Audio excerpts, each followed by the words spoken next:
Bismillah walhamdulillah wassalatu wassalam ala rasulillah wa ba'd. Assalamu alaikum wa rahmatullahi wa barakatuh. Welcome to this week's Quranic principles or Quranic principles for life with Faith Inspire. Inshallah, we'll just give a few seconds for people to join and then we'll be starting straight away, inshallah. So just give it a minute, yeah, inshallah, and we'll be starting.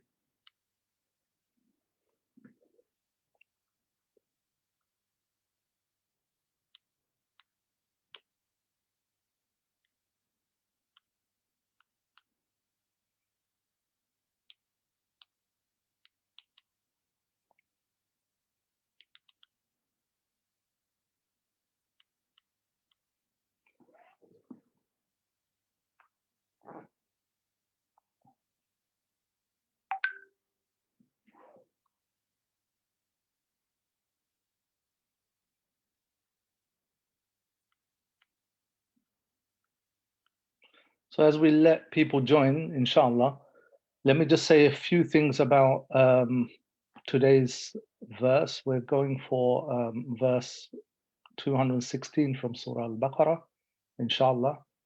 And the verse basically talks about the whole issue of us not knowing, us being limited in our knowledge, not really knowing what's behind, what are the consequences of action, if you like. What's the end result of a path we take? What's the end result of a decision we take? What's the end result of a choice we make, if you like? So this verse will talk about, I'll recite it in a minute. This verse will talk about the fact that Allah knows, we don't know.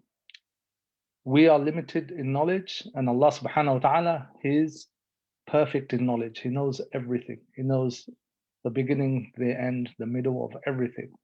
So first of all, it's this positioning of the human being in relation to Allah subhanahu wa ta'ala. So the ultimate thing here is that we don't know. We have very limited knowledge, and Allah knows everything. Secondly, this verse will talk about what appears to us to be good may actually be bad for us. What appears to be bad for us may actually turn out to be good for us, because things are determined not by what they appear as, or not by their beginning, or not by how something is in the beginning. Things are determined, whether they're good or bad, by the end result, And this is what comes through clearly in this verse. So in Surah Al-Baqarah, I'll start now, inshallah.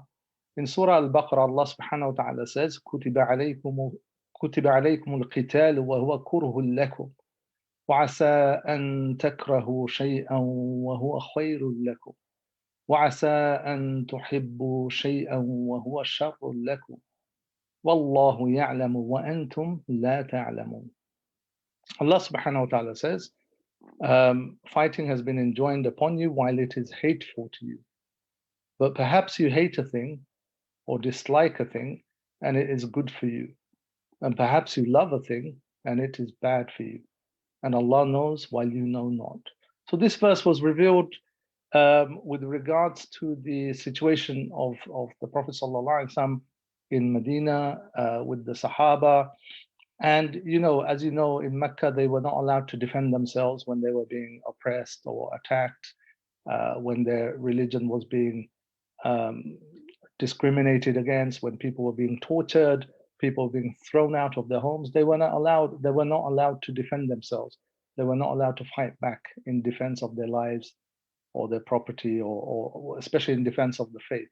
In Medina, Allah subhanahu wa ta'ala gives them the permission, if you like, to defend themselves, right? Allah subhanahu wa ta'ala gives them the permission to defend themselves against aggression from those who want to do them harm, mainly the Quraysh and the other Arab tribes that wanted to extinguish the Muslims, if you like. So this permission was given. However, to fight and defend yourself is not an easy thing. So Allah subhanahu wa ta'ala, in that context, this comes, but I want to focus on the second part of the ayah. So Allah subhanahu wa ta'ala says fighting has been enjoined upon you while it is hateful to you in this context, right? Obviously, defending yourself, putting your life and property at risk is something that is not naturally beloved to the human being. So in reference to that, Allah subhanahu wa ta'ala then says, وَعَسَىٰ أَن تَكْرَهُوا شَيْئًا وَهُوَ خَيْرٌ لَكُمْ. Perhaps you hate a thing, perhaps you dislike a thing, perhaps you're turned away from something, and naturally you have a aversion to something, but actually it's good for you, and vice versa, the opposite. And perhaps you like a thing, you love to do something, you love a thing, and it's actually bad for you. It's actually bad for you at the end, or in the long term, or in the hereafter, or in reality. And Allah subhanahu wa ta'ala knows while you do not know. So this is the part I want to focus on as a principle here, although there is a reason for its revelation historically, but this principle is general and it applies in many aspects of our lives, and it can be a universal principle, if you like, that we can use and understand. Now, the first thing to understand is that we are limited in knowledge. We are very limited in knowledge. Our perception, our eyesight, our mind, our aql, our intellect, our hearing, everything about us is very limited. We cannot calculate and predict and perceive everything about the world, right? Circumstances, events, other people, um, going into this venture, this business. Is it going to be good for me or bad for me? Am I going to make money or am I going to lose money? A decision about career. Is this job going to be beneficial for me and my family? Is this company going to be good for me? Is this career path that I'm choosing, is this going to be good for me, or is it going to be negative for me? I don't know. I can only estimate, I can only assess, I can only ask others with experience. And whatever we're doing, it's all very limited. But Allah subhanahu wa ta'ala, He knows everything. He knows whether it's good for you. He knows whether it's bad for you. So the first point to understand is that we are very limited in our actual ability to know the future, to know or predict the future. I mean, we can never predict, we can never judge what decision, what course of action in any given situation will be best for us. We can only make best estimates. We can only make best guesses, if you like. So the first point here that is highlighted by this principle is that the limitations of the human being, that we are very, very limited in our ability, in our powers, in our intellectual capabilities to think about the reality of the decisions or the consequences or the end result of the decisions we take. And also, we're very limited in assessing the situation, whatever the situation. It may be an emergency situation. It may be something to do with our education, maybe something to do with seeking knowledge, maybe something to do with relatives, family, children, parents, whatever it is. We are very limited in our assessment of the right course of action to take. And we're very limited in knowing where that course of action, where that decision will end up in, whether it's going to be good for me, whether it's going to be bad for me. We're very limited. Whereas Allah subhanahu wa ta'ala is unlimited. Allah subhanahu wa ta'ala is perfect in His knowledge, right? The other thing here is that we're limited in our powers to make something happen. Even if we think something is good for us, even if we think this course of action is good for us, to realize it or make it a reality or to implement it or to make it happen, it's not within our powers. However, Allah subhanahu wa ta'ala is unlimited in power. So I may think, okay, this career for me is best. I'm going to go to university for 3 years, qualify, get my degree. Maybe I'm going to go into law, right? After that, study at take the bar exams, bar at law exams, and then go into a career as a barrister or something else as an accountant or engineer, whatever it is. I may have those plans, but I'm very limited in my ability to guarantee to make sure these plans actually pan out the way I plan them to do so. However, Allah subhanahu wa ta'ala, He has all power over all things. Whatever He decides, whatever He plans, it happens without any doubt, without any miss, without any shortcoming.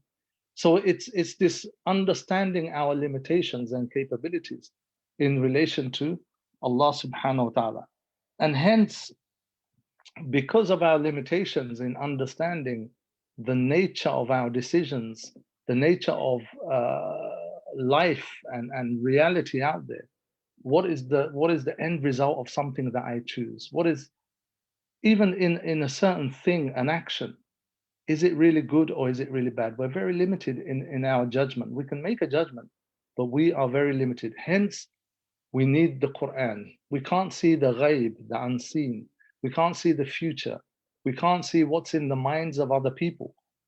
We can't see the sunan of Allah subhanahu wa ta'ala that are operating in society. The laws of Allah subhanahu wa ta'ala, just as there are physical laws, just as there are physical laws in the universe, right?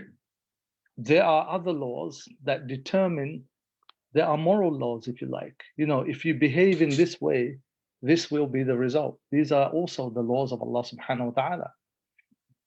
But we can't see those. Those are unseen. Those are known to Allah subhanahu wa ta'ala. And this is why we need the Qur'an. The Qur'an comes to guide us in those areas, in those things that are outside of our capability, that are outside of our ability and our power, outside of our perception, outside of our intellectual limits to predict and to calculate and to assess. The Quran comes and guides us in those things. So to give a few examples, a lot of people might think, you know, what's wrong with, if you ask the ordinary person about alcohol or gambling, right? A lot of people will say, well, as long as they drink within safe limits, what's wrong? There's no problem, right? As long as they drink within safe limits and they don't harm other people, and there's controls when you can buy alcohol and at what age you can buy, etc. There's restrictions. Then what's wrong? There's no real harm. It's controlled. It's regulated. Or gambling. You know, what's wrong having on the weekend just spending £5-10 on gambling, or £100 or 200, part of your salary. We're not giving everything away. It's just a bit of fun, and you might win something. There's no real big harm that we can see, but this is us looking at things very materially from the kind of surface level assessment of these things. And that's why human beings make these judgments, and they don't see much wrong with either of these two things, although they know it. The stats and the studies and the research shows the overwhelming harm of both alcohol or drugs and gambling. The stats show that the health costs, the cost to the economy, the bankruptcy that people go through, losing everything they have through gambling, the addiction, the negative effects of all of that on the individual, the families. So many things: domestic violence, road accidents, through drinking. So many negative harms are there. People know that, but you know, if they're asked to calculate, if they're asked to make an assessment and a decision, they won't come to the right conclusion because there's other factors at play. They're limited in their predictions, and there's other bias and other interests that take over. You know, it's something people enjoy, and they'll put that over the negative and the harms. But this is where the Quran comes. Allah subhanahu wa ta'ala tells us what is good for us. Allah subhanahu wa ta'ala tells us exactly what is good for us in this life and its results in the akhirah, what is bad for us. This is the greatest gift of the Quran. This is the Furqan. You know, the Quran is called the criterion. And Allah subhanahu wa ta'ala mentioned that He revealed the Quran in the month of Ramadan.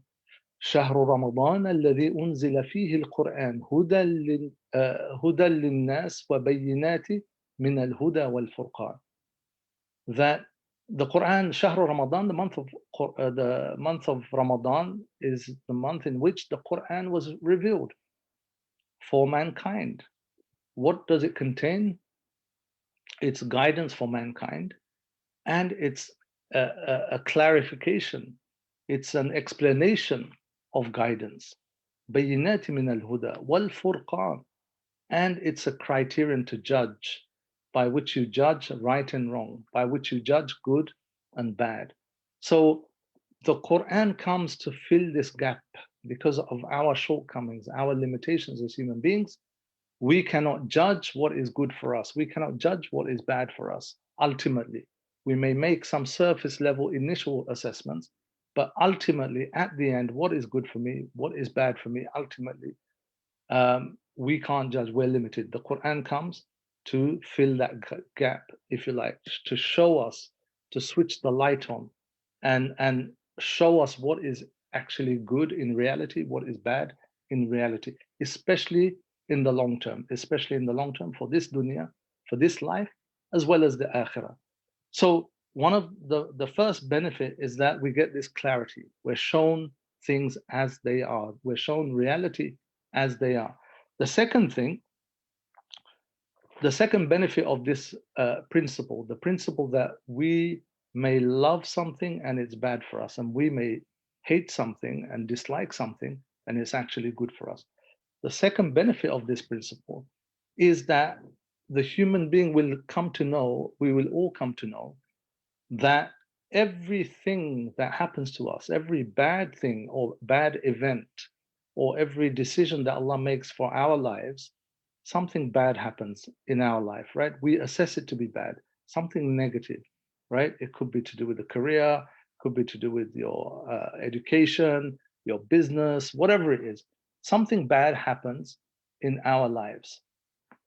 And or on the other side, something good happens, something to bring you happiness, something to celebrate, something that you've succeeded in. In both these situations, the human being, once they understand this Quranic principle, the human being will never ever think that the thing that is bad for him, or the bad event that's taken place or happened, that there is no good in it. He will never think that. He will never think that something that's coming his way, some misfortune that's happened, some unfortunate events taken place, some loss has occurred, right? The Muslim will never think that this is purely bad. The Muslim will always know behind that bad thing, behind that misfortune, behind that test, behind that tribulation, there's definitely something good behind it. The Muslim will always think this because he knows Allah subhanahu wa ta'ala knows. And he knows that he himself doesn't know. He knows that perhaps this is bad, I may dislike it, but perhaps it is good for me. Similarly, with something you celebrate, something you're happy about, something you're over the moon about, right?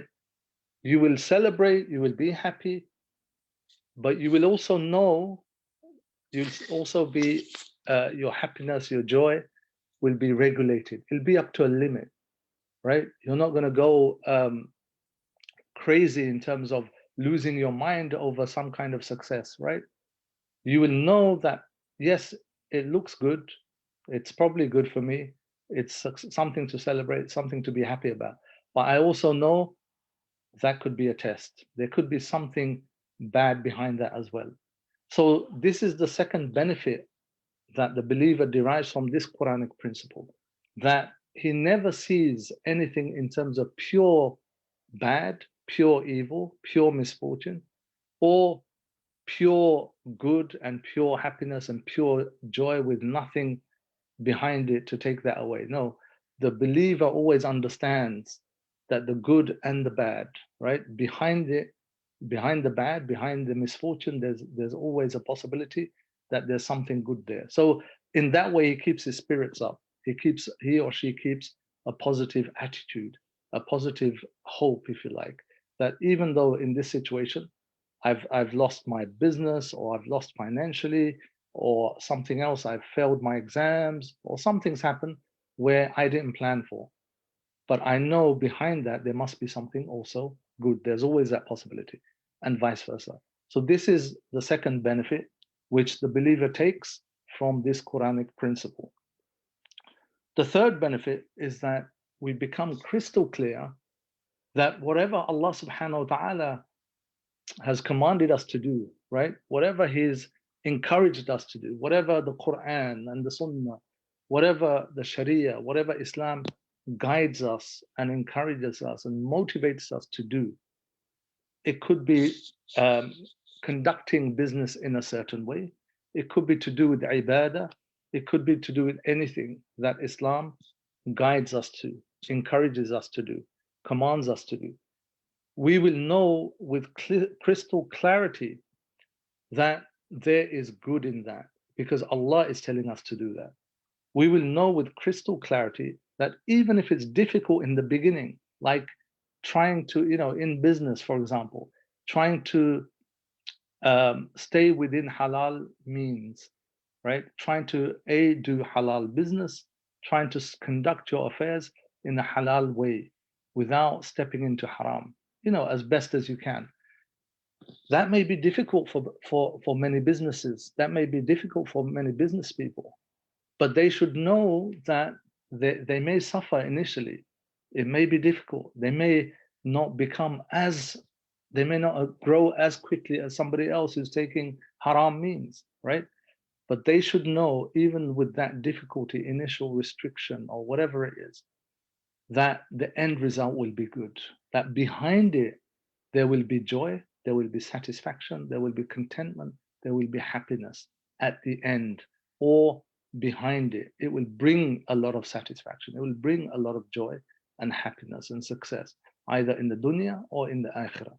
So the believer will be crystal clear that whatever Allah subhanahu wa ta'ala commands us to do, like the fasting, people in the beginning may think it's long days, summer days, there is a little bit of difficulty in fasting.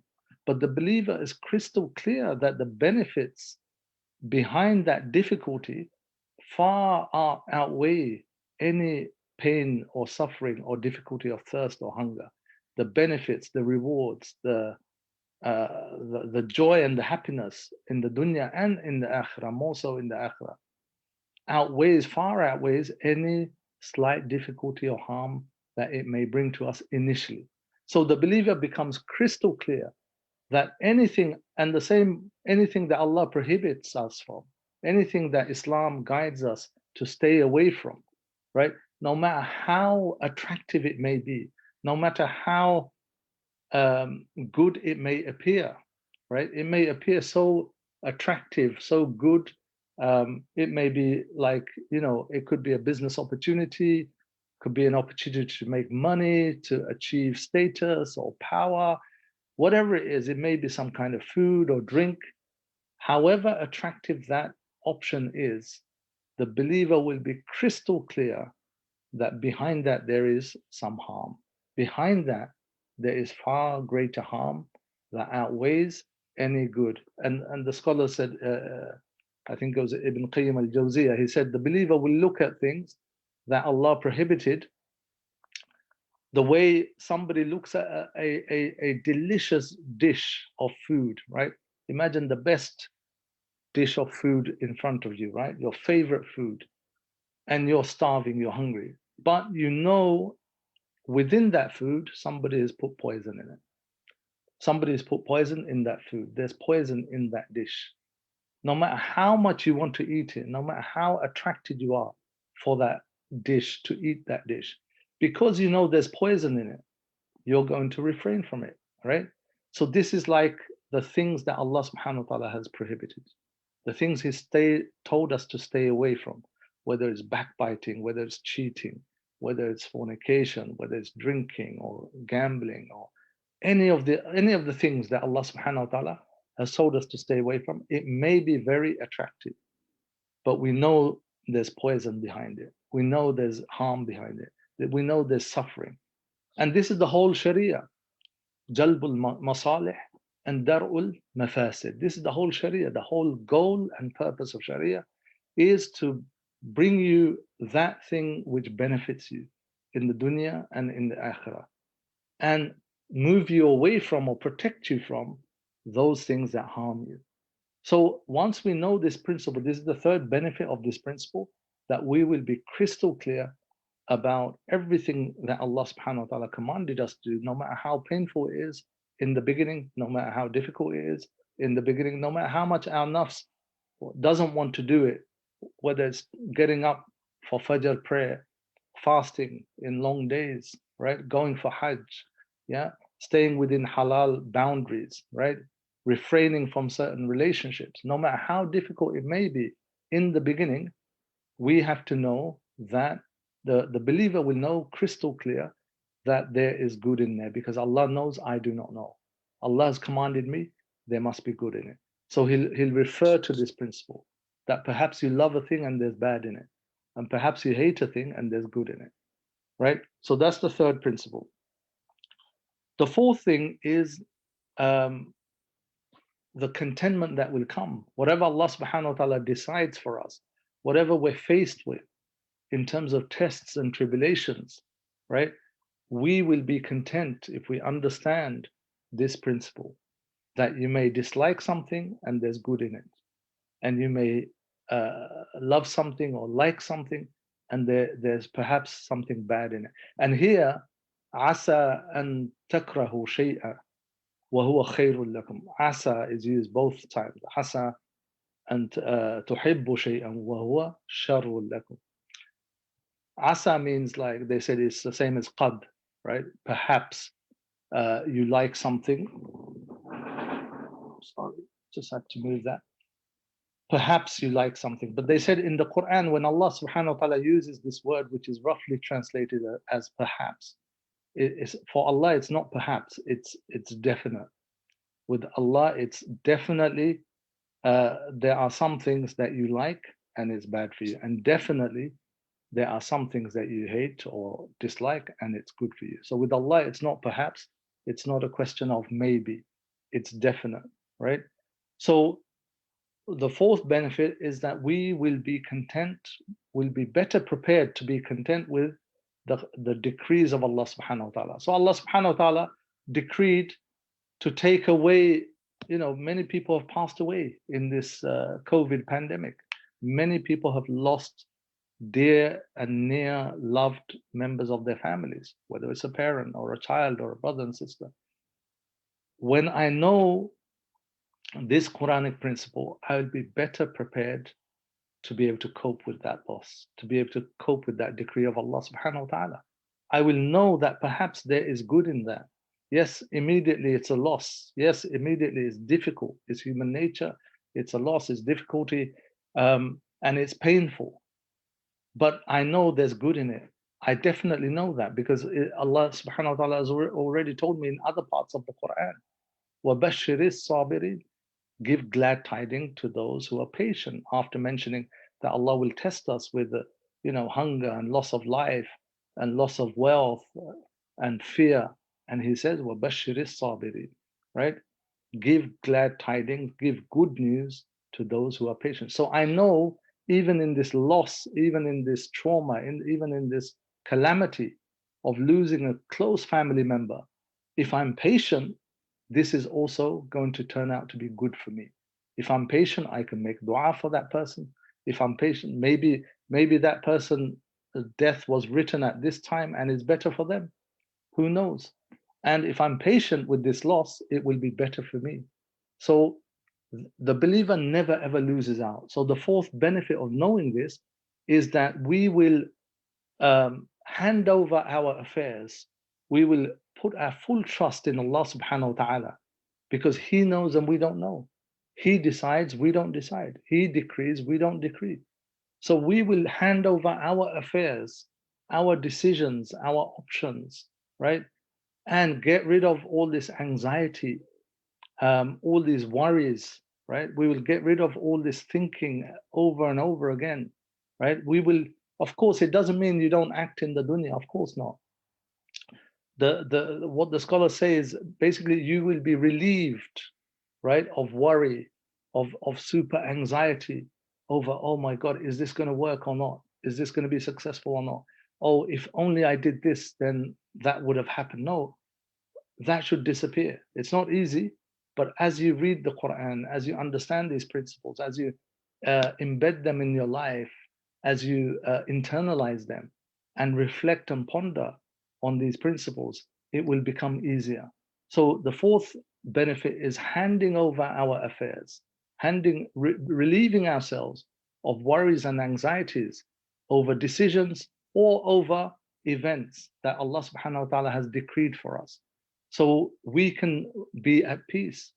Well, this is what Allah decided, alhamdulillah. This is what I will be patient. There's nothing else but patience. After Allah has decided something and it didn't go your way, the only thing you can do is be patient and be content with the decision of Allah subhanahu wa ta'ala, and you'll be rewarded. And perhaps Allah will grant you something even better. Perhaps Allah subhanahu wa ta'ala will grant you even something better. So the fourth benefit of this is the contentment and tawakkul you gain. You trust in Allah because He has power over everything. He knows, He has full knowledge of the end, of the consequences of any event, of any action, of anything. So He has full knowledge. He's perfect in knowledge. And He only does things that will benefit you. He has your benefit, your interest, your welfare, your development, your happiness and joy in mind when Allah subhanahu wa ta'ala decides anything for you. But we have to take that responsibility to react in the right way. So just to sum up, right? Allah subhanahu wa ta'ala says in this verse in Surah Al-Baqarah 216 that perhaps you dislike a thing, perhaps you hate a thing, and there is good for you in it. And the opposite, perhaps you love and like a thing, and there is bad in it. And we said that immediately this shows us our limitations. Allah knows, we don't know. We have limited powers of calculation, of decision making, of choosing the right option. Of course, we have to still, guided by the Islamic guidance, through our experience, we make decisions. We still make those decisions. But we also know that we're limited in our knowledge, and to give our affairs over to Allah subhanahu wa ta'ala, to let Allah subhanahu wa ta'ala handle your affairs. This is the state of the believer.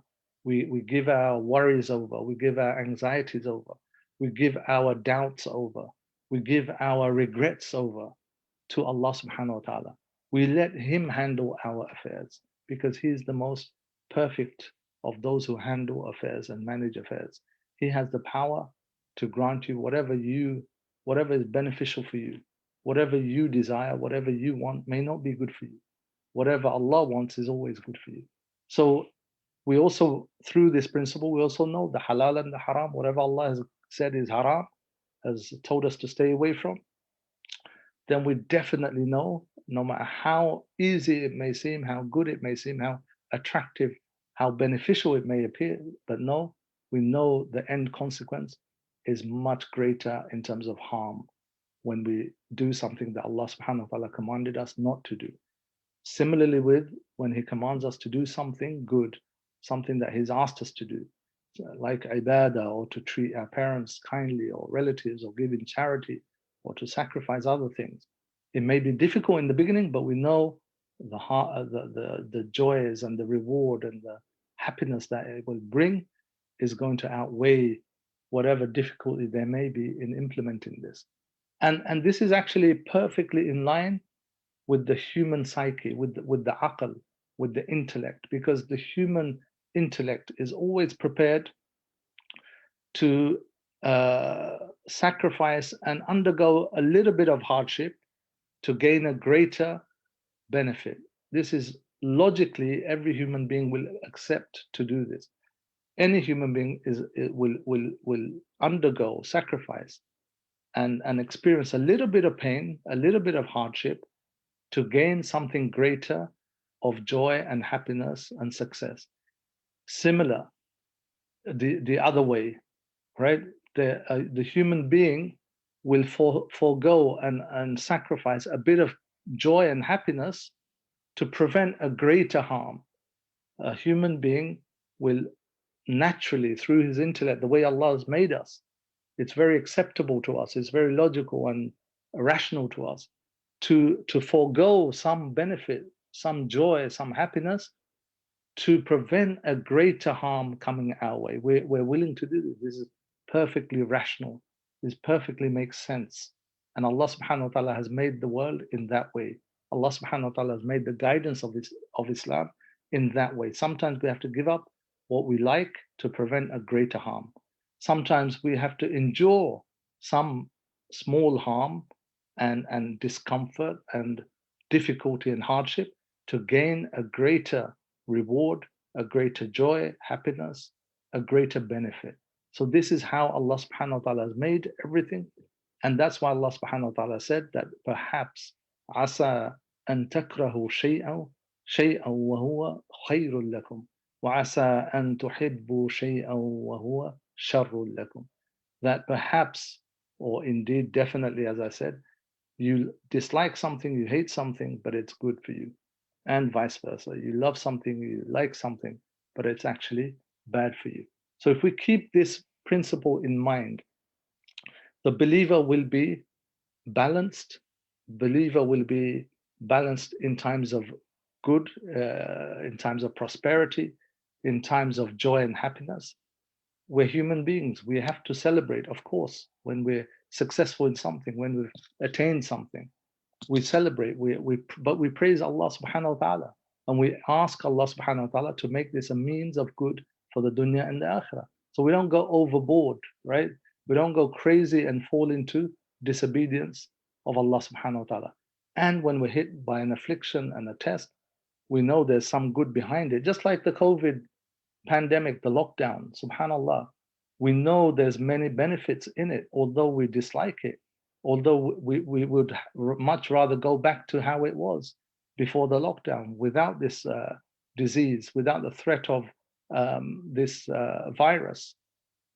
But we also know with 2 months of lockdown, and even in Ramadan, we can see, we've experienced the many benefits behind that as well, that we could never have calculated, that we could have never predicted or guessed, that we will benefit in this way in such a negative circumstance, in such a test, in this virus, in this pandemic and lockdown. People have returned back to Allah subhanahu wa ta'ala. Allah has shown them His power. Allah has shown them the fragility of the system of this world. Allah has shown human beings their own fragility, their own weakness, their own helplessness, their own dependency on others, on Allah subhanahu wa ta'ala first and foremost, but at least on others as well. Allah subhanahu wa ta'ala, many people have returned to Allah subhanahu wa ta'ala. Many people have had a better Ramadan. I speak to many people and they say, look, being at home, I've actually focused more with Allah subhanahu wa ta'ala. I've connected more with Allah subhanahu wa ta'ala. I've spent more time with my family, with my children, with my parents, with my loved ones. People are seeing the benefits of this lockdown, of this pandemic, even though there's negatives, without a doubt, there's harm, there's tests, there's tribulation, there's hardship, without a doubt. But within that, there's also good. So the believer, once he understands this principle, will be balanced in the outlook to life, in their experience of life, in their understanding of what happens around them. So with this, they can travel towards Allah subhanahu wa ta'ala. They can learn to trust in Allah, tawakkul, to rely and put full faith and trust in Allah's decisions. And they can learn how to be thankful for the ni'mah, for the blessings that we do have, and be patient in the face of adversity, in the face of trials and tribulations. So may Allah subhanahu wa ta'ala give us tawfiq to understand this. And mental health, that's another big issue. That's the last point. We know mental health issues people are experiencing, it's increasing, especially under lockdown and the pandemic, and all of this, people losing their jobs, businesses. And it's the natural human reaction to be worried, to have anxiety, to be a little bit sad, to be depressed. It's natural. But if you don't have an understanding of the reality of what's happening, you will only see what's in front of you. You will only see the apparent. You will only see the negative of the lockdown. You will only see the negative of losing somebody. You will only see the negative of the economy going in a slump, we will only see the negatives and the apparent. But we won't, without faith, without understanding from the guidance from the Quran, we will not see the reality behind it. We won't see the positives behind it. We won't see the wisdoms behind it. We won't see the opportunities behind it.